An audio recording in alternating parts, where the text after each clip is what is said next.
Happy birthday, Dylan. Wait, whose birthday is it? Did I miss something? It's yours. I had a birthday? I mean, I don't think many people cared about it. But don't worry, Dylan. Your birthday is really special to me, and I know just what to do.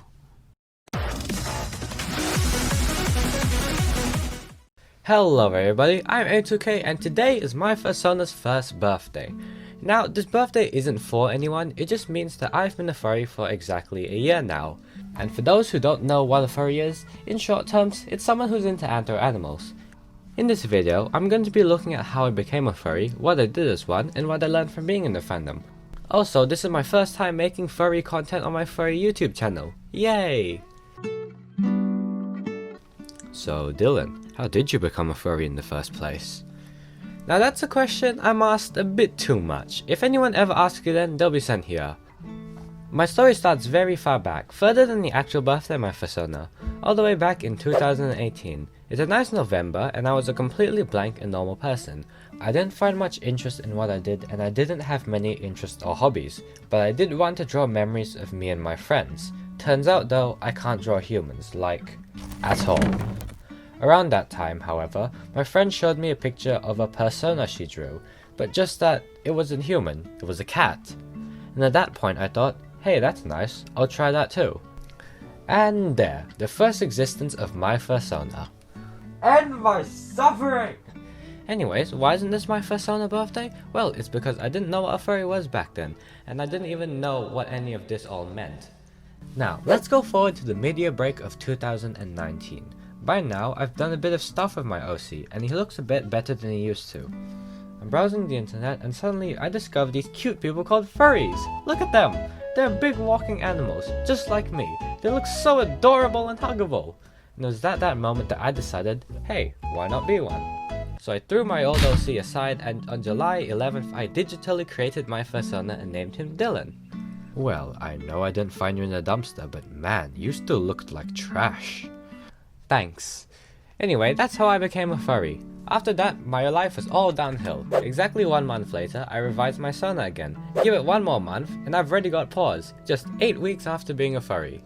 In that same month for September, I released an update on YouTube, and suddenly I own a furry YouTube channel too. I mean, I also tried making some cute stickers for it, but I only ended up hating them and burning them. 4 months have passed now. I've discovered what Telegram is, and I can finally talk to some actual furries I found from an Xbox club. Delta! Yes? Hugs you back. Friend! Hello! Sits on the floor and starts a small fire as I sit down. The floor starts setting on fire more. Throws a bucket of water at the fire. Grabs a fire extinguisher and throws it into the fire. Yes, this is very big brain.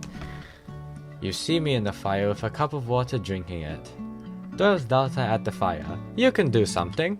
I'm going to sleep. Catches Delta. Absorbs some of the fire, then my hair catches fire. Pours my cup of water on you. Lays down and starts to sleep. And now, 6 months have passed, and I've now been a furry for half a year. My fursona now looks like this, and I've given making stickers another shot. They look great, and I really like them, so I put them on Telegram. Ooh woo. I also got more furry apparel. And this is where I can't hide my identity anymore. With that, and oh, that too. That one took me like 5 months to put on. It's also around here where I take the furry writing in school and confuse the heck out of my teachers. Dylan paced back and forth in his office, tail between his legs. Faster, Delta, the 2 foxes chanted with zeal. He was a wolf, just like him. And on top of that, I took into my own time and wrote a short piece about the lore of my fursona called The First Strike. I have to say, A2, what a nice, gentle way to describe how I existed.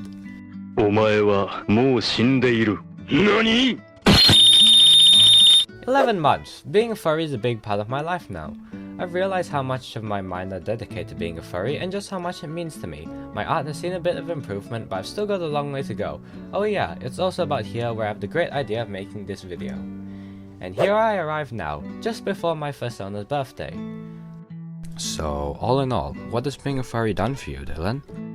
Well, there's a lot of things I learned from being a furry. For example, I get to properly understand the commonly stereotyped side of the internet. I can't openly deny any of these stereotypes, but I've come to realize that there's more behind being a furry than just wearing animal suits, and other stuff we're kinda known for. Another thing I can say to that is that you don't even need a fursuit to be a furry. In fact, most furries don't have them. And on my next point, furries are really expressive and creative. Look around at the fandom, there's such great art and so many fursonas everywhere. You get to have your own character and express yourself in any way you want. Like my fursona Dylan, I love him, he's like a son to me. I think lastly, I can say that being part of this fandom has helped me be more resilient around people. I get shade thrown at me because I'm a furry. It's kind of inevitable, some people just hate you for who you are. And through all this, I can definitely say I've grown to better cope with getting insulted. I mean, there's a lot of other stuff I learned, like how furries love stickers and how calling someone cute can start a warfare of no you, but I think I've said enough already. But in conclusion, being a furry has helped me enjoy life more. I used to have a bit of a void inside of me where I didn't have anything to do with myself simply because I had no hobbies or interests whatsoever. However, I do art now. I have a fursona I love with all my heart and I get to talk to people of similar interests and they all love hugs. I have to make a point though. From what I've said here, the fandom might seem like a utopia or just plain idealistic. Now, I'm not saying that furries are bad or anything, I just need to address that there are some things about the fandom that aren't really the best impression. Like, especially at this age for me. But in all honesty, it's not much different from the rest of society, and generally what people do to most innocent things. Furries to me are a welcoming fandom which helps me better appreciate life. Thank you so much for making it to the end of the video, and if you really enjoyed it, don't forget to like, share, and consider subscribing. In the end, I'm still a growing furry YouTube channel with not many ideas, so if you have any suggestions, I'd love to hear them in the comments down below. With all that said and done, I'll see you next time. Bye!